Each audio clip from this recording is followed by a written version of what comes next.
Welcome to another episode where I get to speak to incredible guests from around the world. And today's guest is Jag Gill.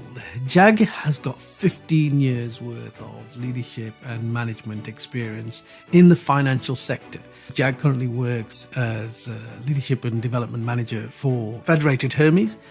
Federated Hermes is an asset management company with 500 people in the UK, 2,000 people globally.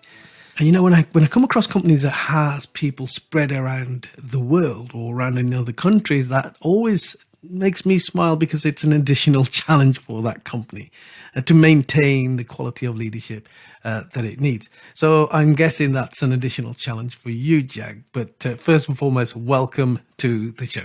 Thank you, Cole. And yeah, I'm delighted to be here and kind of share really thoughts and have that conversation around this such a critical topic, and especially in kind of current times with so much going on. So I think it's I'm looking forward to the conversation. Yeah, and you're right. I think times are changing right now, and the last 2-3 years have really tested us as leaders and organizations. It's made us think about our culture. It's made us think about, have we got the right leadership styles and philosophies now? Do the ones that we used to have still serve us in today's age? I think the world has changed a lot, Jag, in the last 2 or 3 years since the whole lockdown and the pandemic. People are beginning to think differently. People value and prioritize their psychological safety, their sense of value a lot more. And a lot of people are voting with their feet through the Great Resignation or quiet quitting. So I think there's a lot of pressure on organizations to really have a long, hard look at their leadership styles. A phrase that I came across the other day, and I wrote a post about this on LinkedIn, and it just went absolutely viral, was around kind leadership. And I said, the future of leadership is kind leadership.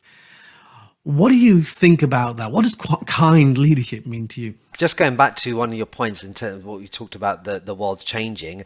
I came across the other day that we're in the VUCA world, which is vulnerability, uncertainty, complexity, and ambiguity. And the landscape has changed, and I think leaders and managers, they've got a real interesting challenge on their hands, because I think people, in this landscape, when I'm working with people and listening to conversations and what's going on around me, people are living in heightened alert states. This perception of fear, of I don't know what's around the corner. And as humans, we like to have certainty and we like to know things, whether that's information, whether that's what's going to happen in the next meeting or next month, and we have all these plans. So I think the kind of whole landscape and the mindset of people is, there's that subtle panic that's always there. There's that urgent, I need things now, things are important, and we're so busy. And for me, that's really interesting because, and I'll come on to this in a bit about leading yourself first before we're leading others. But, so, going back to what you said on the post, and I read it, and, we've never interacted before, right? And I saw that post, and, that word kindness, that really stood out for me because, in a world where we can be anything, it is about being kind, not just to others, but to self as well.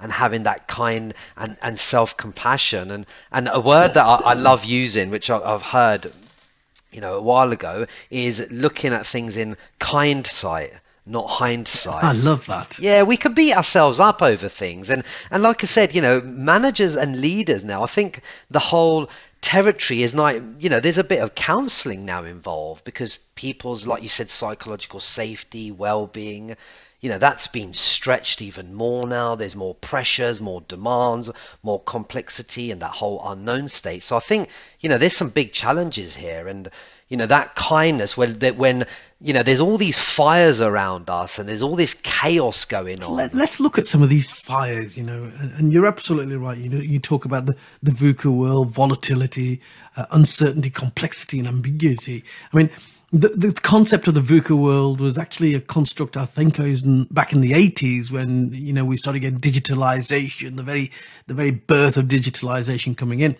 But actually, we think about where we are right now as a society, as a world, it is very VUCA. In fact, it's I think it's accelerating in terms of the level of volatility and uncertainty that goes on in the world.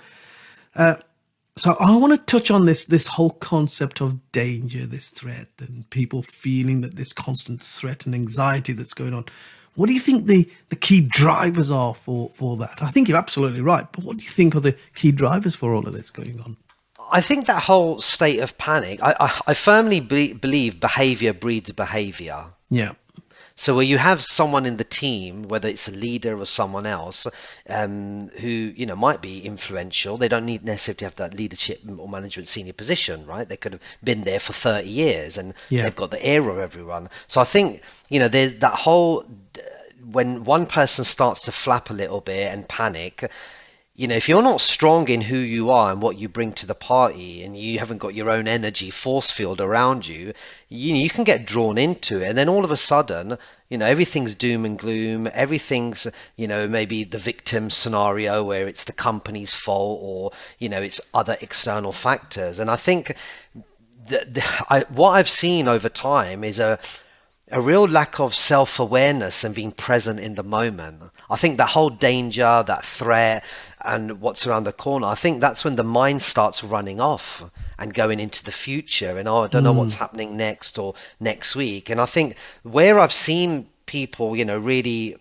be okay around the fires is where they're present, where they're in that moment. I think there's two issues going on right now. There's a lot of talk from people, and I think this is mainly in the public sector, by the way, around burnout. People within the public sector, whether it's police, whether it's teachers, whether it's nurses, and you look at all the industrial action, a lot of that is around the concept of take paid to one side. Pay is obviously a factor within that, but a lot of that is around this concept of feeling unsafe due to burnout, because there's increasing workload, more people off sick, more work then going on to those people that are remaining, more work coming on anyway because of the we're still having the fallout of the pandemic. But then there's the other element, I think, and the other element is around anger, or frustration, or whatever you want to call it. And I read something really interesting the other day, and they were talking about grievances. And they said there's really 4 drivers for any kind of grievance. And I'm going to try and remember these off the top of my head. I might get these wrong. But they were saying that the 4 drivers that take anyone down the whole grievance route could be anger, vulnerability, anxiety, and humiliation. And if any people feel any one of these, they are more likely to go down that route of feeling aggrieved. And if they feel aggrieved, then they might demonstrate that in a sense of frustration, anger, or some kind of a backlash against the organization. And I think, I find that fascinating. I'm going to have to do a lot more reading around this, but if we focus in on those 4 things, then maybe we can find some cures for those 4 things. What could we do as leaders maybe to make people feel less aggrieved or less angry, frustrated, feeling humiliated or threatened in any kind of way? I think that's really interesting. I mean, those are real powerful emotions. And, when you look at kind of, I guess on the color spectrum, and there's lots of scans been done of the body and the brain imaging, where when you feel certain emotions, certain parts of the body light up quite strongly and brightly. I think in terms of leaders around those kind of 4 areas, look, there's a couple of things in my, humble opinion. One is for leaders to recognize the red flags that are around them. And often they're so busy with their strategy, vision, they're on their mission, they want to achieve. And let's be honest, in the day and age we're in, there's a lot of competition with each other, and certain egos need to be protected or built. There's a whole host of things going on. So I think in terms of leaders is recognize, just pausing, being in the moment, being in tune to the energy and what's going on around you, the language people are using, the little telltale signs. Someone's now suddenly quiet in a meeting. They've never been quiet before. But the leader's so, or the manager is so engrossed in what they've got to do that they've not really seen those signs. And I think secondly, if they see those signs, have that hot, genuine conversation as a human. Yeah, I think you're right. Rather than shying away, because I think a lot of leaders and managers shy away from maybe having those conversations because, look, as humans, we're messy individuals, right? We got so much baggage and lots of things going on around us. And, life isn't always about, sunshine and rainbows. So I think just tuning in, being present and actually having those real conversations, I think makes a big difference.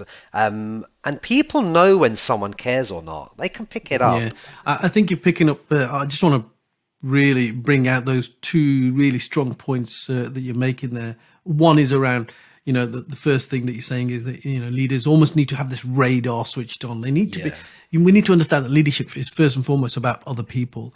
And we need to have our radar switched on to people and understand what emotions might be at play. Now, my specialism is emotional intelligence. One of the things I teach is that we need to be aware of the emotions in other people and how those emotions are translating into the actions and the behaviors that might come out. And similarly, as you quite rightly said earlier on, we need to become leaders of ourselves before we become leaders of anybody else. So self-awareness is critically important. You've just talked about how leaders are very, very busy.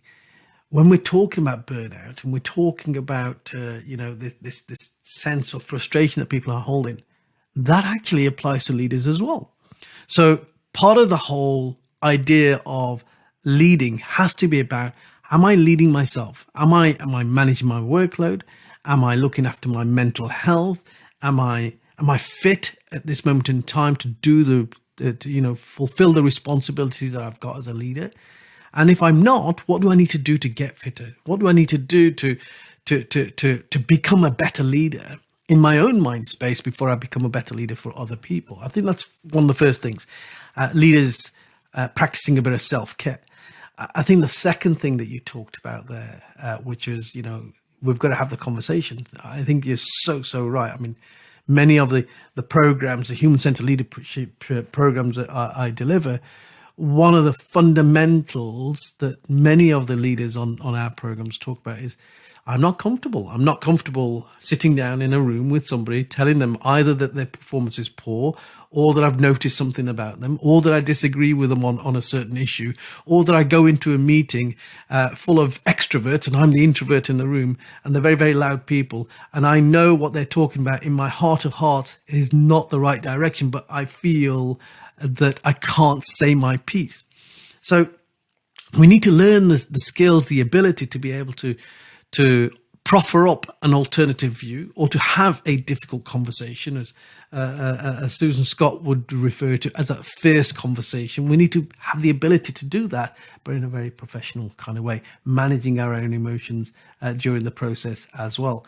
So I think if we were to get those two things right, Jag, we'd actually be far better off, because we'd have better leaders, better managed leaders, and also as a consequence of that, we'd probably be able to pick up on a lot of the issues, the early signs of people who are either going down the burnout route or down the frustration, anger route that we talked about as well. Yeah, definitely. I mean, just took kind of some notes here, what you said, because, all of this resonates with me and kind of in my experience. So, you just talked about workload and burnout.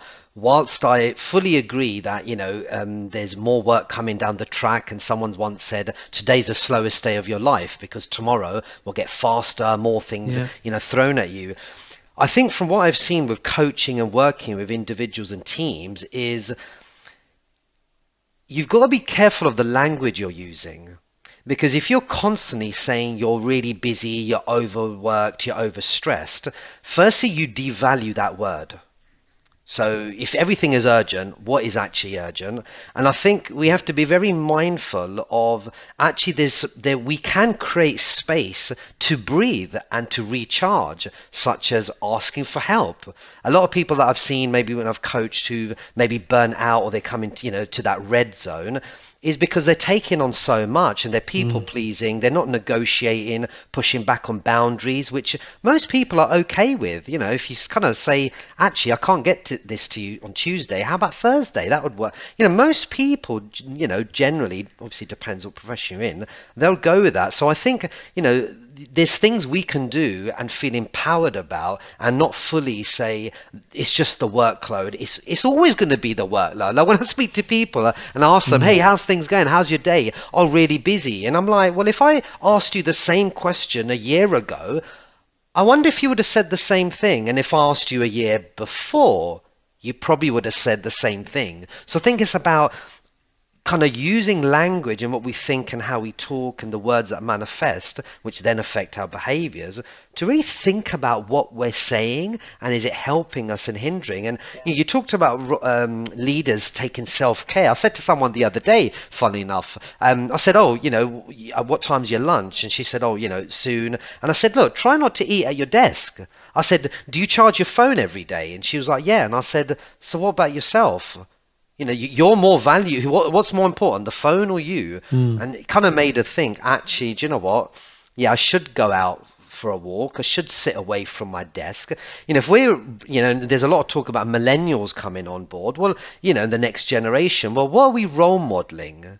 Things like leaders, what are they role modeling? Because people are watching leaders and they're taking their cues for them. And leaders, sometimes they don't realize that the influence that they can have just through their actions without even talking. I think that's important.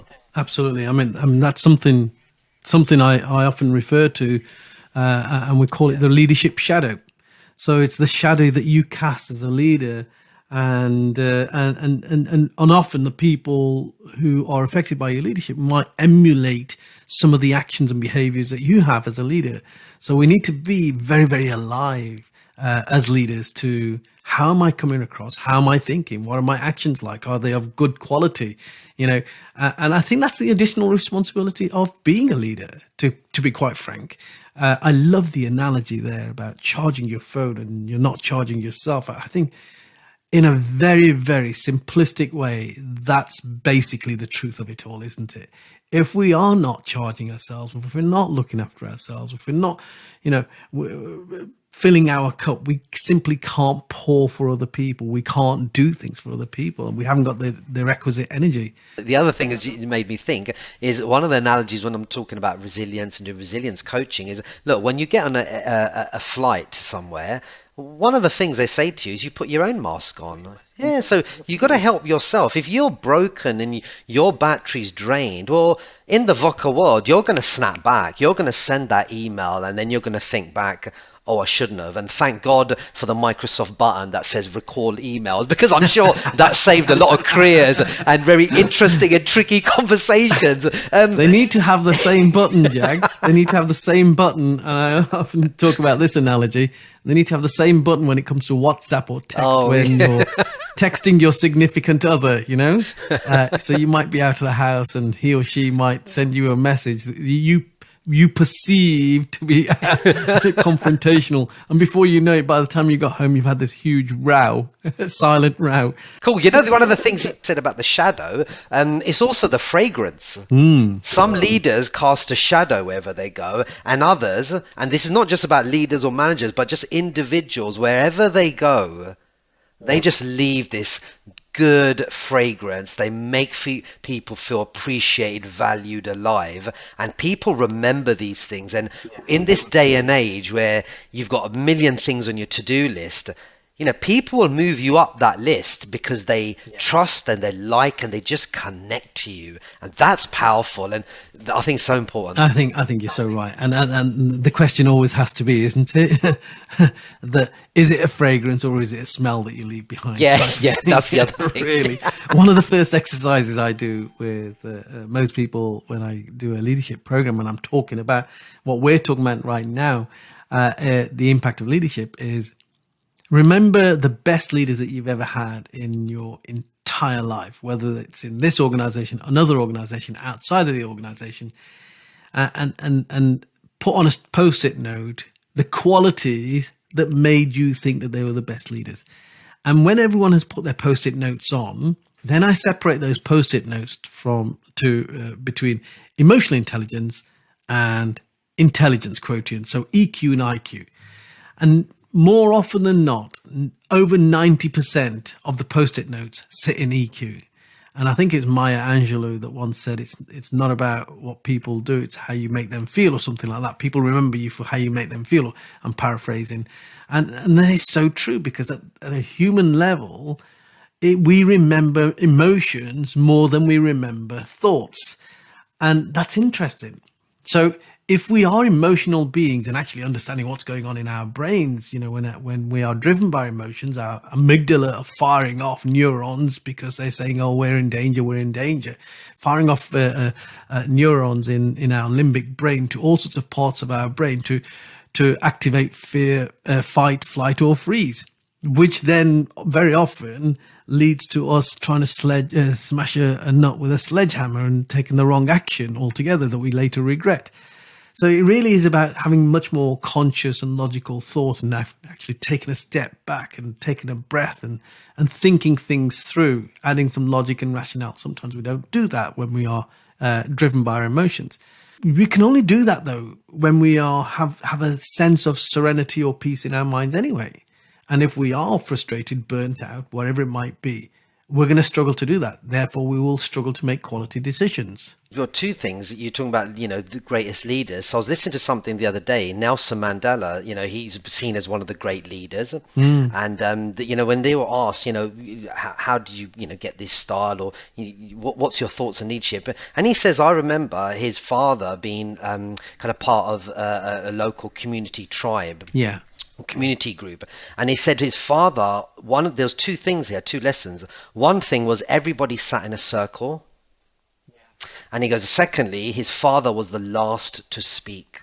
Oh, that's interesting. So we're so busy forming our answers as leaders, ready to dive in and just answer, and we think we know it, that I think that whole just pause and step back is important. And you mentioned the word peace, which I love.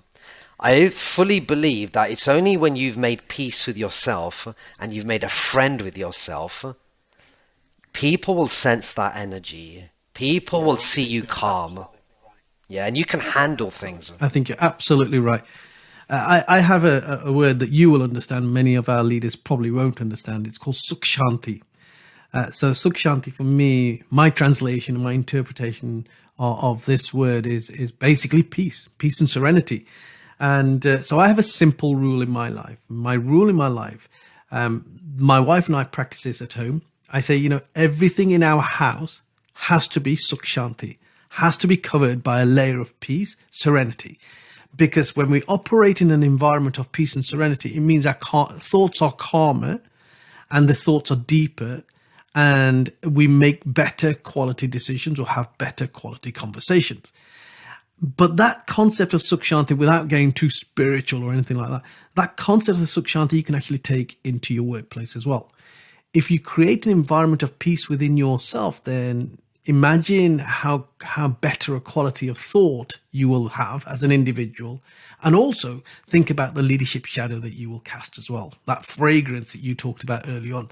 People feel it. If they don't notice it, they will certainly feel it. Or they will see it in your actions, and they will then emulate those. So if you want to create leaders of the future, and by the way, that's what I believe leadership is all about fundamentally. We're all on a conveyor belt. When I was in the police service for 32 years, people towards the end when I was retiring said, oh, we don't want you to go. And I said, well, hang on a minute, my ego would probably love that. But the truth of it is that I've got to go at some point in time. Everybody has to go. We're on a conveyor belt. My role as a leader is to develop future leaders, and the very best future leaders that I possibly can do. So I think when you have that sense of serenity and peace in your mind, the best leaders are those that can stay calm in the face of the most tumultuous situations. And I used to be a Gold Commander managing all sorts of critical scenarios and major incidents. But it's how did I manage to stay calm in amongst all of that? And what would people have noticed about me by me being calm? Would that make them feel calmer themselves as well? I think there's a real power in that. Yeah, and just a couple of things you just made me think here. How many times have we walked into, whether it's a team meeting or it's at home, a family situation, and you can just feel the energy in the room. Absolutely. There's no coincidence, because we're energy transmitters, right? Whatever we think, it manifests itself, it leaks out. So I think that, what we've got to be mindful of that. And you mentioned, the serenity and calmness. Wearing the crown of calmness is powerful. And what happens is, over years, every situation you're ever in, if you can practice that 1% calmness, what you've done over years, and this is lifelong mastery of self, right? Ultimately, this is the quest, right? To master our own mind and how we think, behave, and act and feel. And if you build these reservoirs over time, when that storm comes, or that curveball comes, or that email lands in your inbox that generally would trigger people, you're actually okay with it. And because you've practiced it, and it takes time, it doesn't happen overnight. However, every day we're faced with micro scenarios and situations that we can use to make ourselves better. But we're so busy, 110 miles an hour and lots going on, and we miss those opportunities. So that, I think, is a real big key. This whole 100 miles an hour thing, I think, don't you find, though, sometimes we're chasing things for the sake of chasing things because we think that they are important. But when we use, and I love the model from Stephen Covey, the time management model, where he says, you really need to understand what's important and what's urgent. Not everything that is urgent is important, and not everything that's important is urgent. So actually, the one of the best ways of managing your time better and actually giving yourself more space in your head is, first and foremost, tackle all the things that are both urgent and important. Get them out of the way. Now look at the things that are neither urgent and neither important. Maybe get rid of those, or put them right to the back of the list. Now look at the things that are maybe urgent but not important, and really question yourself: A, is it a job that you should do? B, is it a job that needs doing anyway? And C, is it a job that can be done later on? When you've done all of that, the whole goal in your life is really to only deal with things that are not urgent but very important. So you only deal with important stuff, but that important stuff, because you're managing your time a lot better, is no longer urgent. And therefore you feel not under pressure anymore, and we get more peace and serenity, and therefore we become better leaders. I love that model, and I use that an awful lot in my own life. No, and I like that. And you just said, we're chasing. And I think it's a question of asking, why are we chasing this? Is it to boost our ego? Is it to prove to the world because we maybe in school didn't do so great, or our family has kind of, didn't really believe, much in you or us? So it's like, why are you chasing? And there's also that law of attraction, right? That if you admit, whatever you are, I fully believe comes back to you through the universe. If you have those peaceful thoughts and you're positive, and you'll attract those individuals.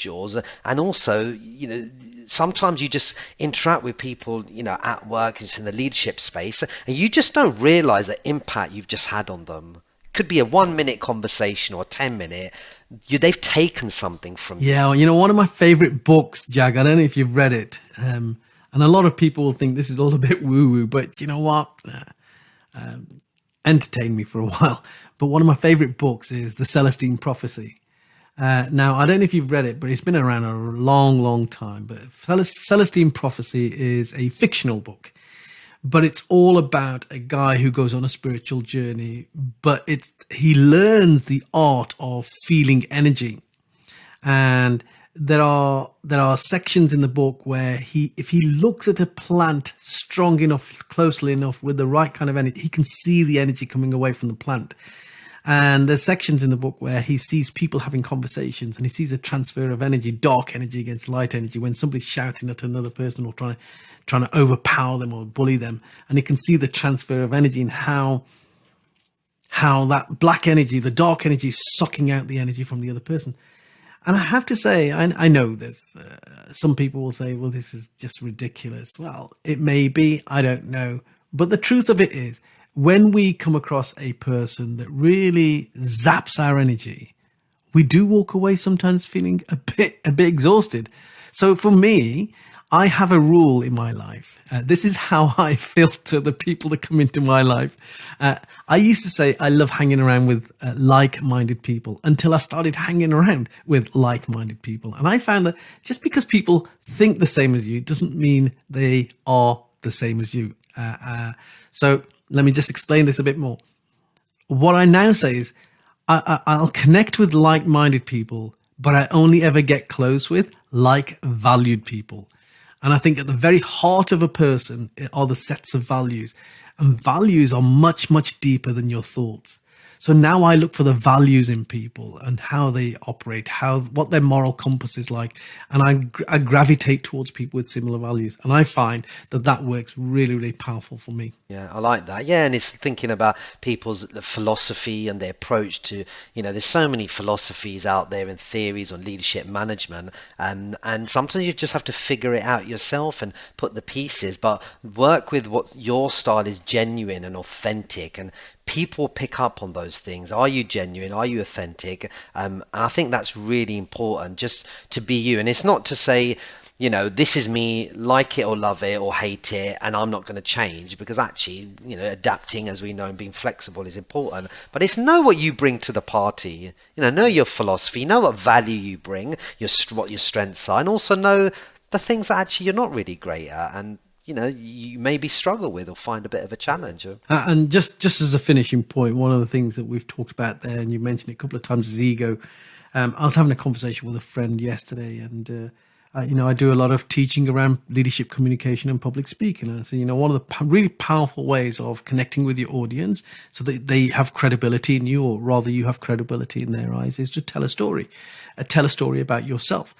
So I gave an example, and I said, how did that resonate with you? And he said, well, you've told your story, but how do you make sure, or how do you overcome this feeling of perhaps I'm coming from a place of ego just because I'm talking about myself?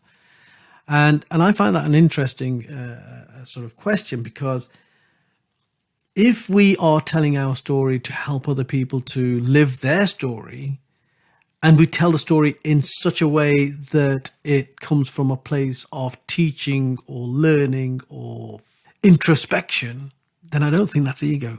Just because we talk about ourselves doesn't mean it's driven by ego. And I think a lot of people are still fearful of their inner thoughts and their own capabilities, and don't celebrate what they do often enough. Because they are fearful that other people will say they're being very, very egotistic, or that it's full of pride. And I think there's a fine balance to be had. We talk about the imposter syndrome an awful lot. I still suffer with the imposter syndrome. My wife is my mirror, who will say to me, you can still do this. Look at all the amazing things that you're doing. You can do this. But I still suffer with that. So I still have to reframe the language inside my own head. And I think there's a lot of people out there like that. But my message to them would be, don't think that just because you talk about yourself, that is egotistic. It can actually be very, very powerful. Yeah, it just depends how you think about it and the perspective. Like you said, by me sharing my story, I'll give someone hope, inspiration, and maybe a path forward to clear that mind cloud or mind fog. Or versus actually, I'm telling my story, and people are just going to think, oh, I'm being egotistical, and it's just all about me, me, me. So once again, it just comes on mindset, how you want to look at it. And we know as humans, we connect through stories, and they're really powerful because it shows, we connect at a different level. So I think, you have to, and I mean, look, we all suffer with imposter syndrome. It's never going to go away, but it's how you manage and cope and make it a friend and use it in a way to advance you and the people around you as well. So I think, it's always going to be there. Jag, I want to say thank you for a fascinating conversation. I've really, really enjoyed it. We've explored leadership, but in a way that many, many conversations don't explore leadership. I absolutely have enjoyed it. I want to say thank you so much for being here, and I look forward to meeting you again. Thank you, Cole. Listen, it's been a pleasure. We've touched on so many kind of golden nuggets out there that if someone can just take one thing away, that 1%, and it makes a difference to them, that's what it's about. Better quality of life and human being rather than human doing, and feeling alive with what we do. So yeah, listen, thank you very much.